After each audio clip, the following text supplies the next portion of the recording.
নমস্কাৰ দিবলৈ বিশেষ খবৰ অসম নাগালেণ্ড সীমান্তত থকা দিছৈভেলী জাংখানা নৈৰ ওপৰত দলং নিৰ্মাণৰ প্ৰতিবাদত মৰিয়নি সমষ্টিৰ বিধায়ক ৰূপজ্যোতি কুৰ্মী চৰঘণ্টিয়া ধৰ্মঘট বিধায়কগৰাকীৰ অভিযোগ নগা চুক্তিৰ বাবেই অসমত খুনৱাল চৰকাৰ নিমাত হৈ আছে নগা আগ্ৰাসনৰ বিৰুদ্ধে বিধায়ক কুৰ্মীয়ে প্ৰশ্ন তুলিছে কেন্দ্ৰীয় চৰকাৰে অসম চৰকাৰক নিৰ্দেশ জাৰি কৰিছে নেকি স্মাৰক পত্ৰ দাখিল কৰাৰ পিছতো কিয় ইমান দিনে একো ব্যৱস্থা গ্ৰহণ নকৰিলে চৰকাৰে এতিয়াও কিয় দলংখন ভাগি পেলোৱা নাই তেওঁ এই বুলি হুংকাৰ দিয়ে যে সোনকালে ব্যৱস্থা গ্ৰহণ নকৰিলে জংগীতকৈ জংগী আন্দোলন গঢ়ি তোলা হ'ব বুলি মত প্ৰকাশ কৰে মৰিয়নিৰ পৰা বীৰেন তাঁতীৰ ৰিপৰ্ট ডিস্পুটো দিল্লী নিউজ গুৱাহাটী সমষ্টি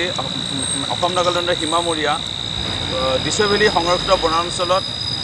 নাগাজাংগা চাহ বাগিচাৰ কাষতে জাংখানা নৈৰ ওপৰত আমাৰ অসমৰ মাটিত আজি বা 5 মাহ আগতে নগা লোকসকলে তাত দলং নিৰ্মাণ কৰিছে বুলি ইতিমধ্যে বাতৰি পৰিৱেশন হৈ গৈছিল আৰু এই বাতৰি পৰিৱেশন হোৱাৰ কেইদিনমানৰ পিছতে জুলাই মাহত টিয়ক থানা উদ্বোধন কৰিবলৈ যেতিয়া অসমৰ মুখ্যমন্ত্ৰী সৰ্বানন্দ সোণোৱাল ডাঙৰীয়া আহিছিল তেতিয়া মই নিজে চাইকেল চলাই গৈ এটি প্ৰতিবাদী কাৰ্যসূচীৰ যোগেদি স্মাৰক পত্ৰ প্ৰদান কৰিছিলোঁ ডিজিপি সাক্ষাতে ভাস্কৰজ্যোতি মহন্ত ডাঙৰীয়া সাক্ষাতে মুখ্যমন্ত্ৰী ডাঙৰীয়াই আশ্বাস দিছিল যে এই দলংটো অসমৰ মাটিত যদি নিৰ্মাণ কৰিছে আমি উচ্ছেদ কৰিম বাতৰি পৰিৱেশন হ'ল আমি সামাজিক মাধ্যমত ইয়াৰ বাতৰি পৰিৱেশন হৈছে স্মাৰক পত্ৰ মই প্ৰদান কৰিলোঁ তৎসত্ত্বেও অসম চৰকাৰ নিমাত আজি এই দলংখন এতিয়ালৈকে ভাঙিব নোৱাৰিলে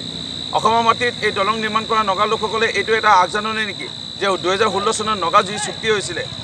নৰেন্দ্ৰ মোদী ডাঙৰীয়া অহাৰ পিছত সেই নগা চুক্তি লৈ পেলাই অসমৰ মাটি এনেকৈ দিবলৈ ওলাইছে নেকি বা গোপনভাৱে নগা লোকসকলক যিমান পাৰে মাটি দখল কৰিবলৈ কোৱা হৈছে নেকি অসমৰ মুখ্যমন্ত্ৰীক মোদী ডাঙৰীয়াই নিৰ্দেশ দিছে নেকি মনে মনে থাকিবলৈ পদক্ষেপ নল'বলৈ নিমাতে থাকিবলৈ আজি ইয়াৰ এই যে ৰহস্যৰ এটা আৱৰত আহি পৰিছে আজি অসমৰ মাটিত বাতৰি পৰিৱেশন হোৱাৰ পিছত বিধায়ক হিচাপে মই মুখ্যমন্ত্ৰীক নিজে হাতে স্মাৰক পত্ৰ দিয়াৰ পিছত আজি অসমৰ মাটিত থকা এই নগা লোকসকলে আগ্ৰাসন কৰি পেলাই এই দলংখন আজি উচ্ছেদ কৰিব নোৱাৰাটো অতি পৰিতাপৰ বিষয় আজি এই ছঘণ্টা অৱস্থান ধৰ্মঘটৰ যোগেদি চৰকাৰখনক যদি যদি শুই আছে সাৰ পাই দিব বিচাৰিছোঁ আৰু এই দলংখন অসমৰ মাটিত নিৰ্মাণ কৰা উচ্ছেদ কৰিবলৈ আহ্বান জনাইছোঁ অন্যথা অতি শীঘ্ৰে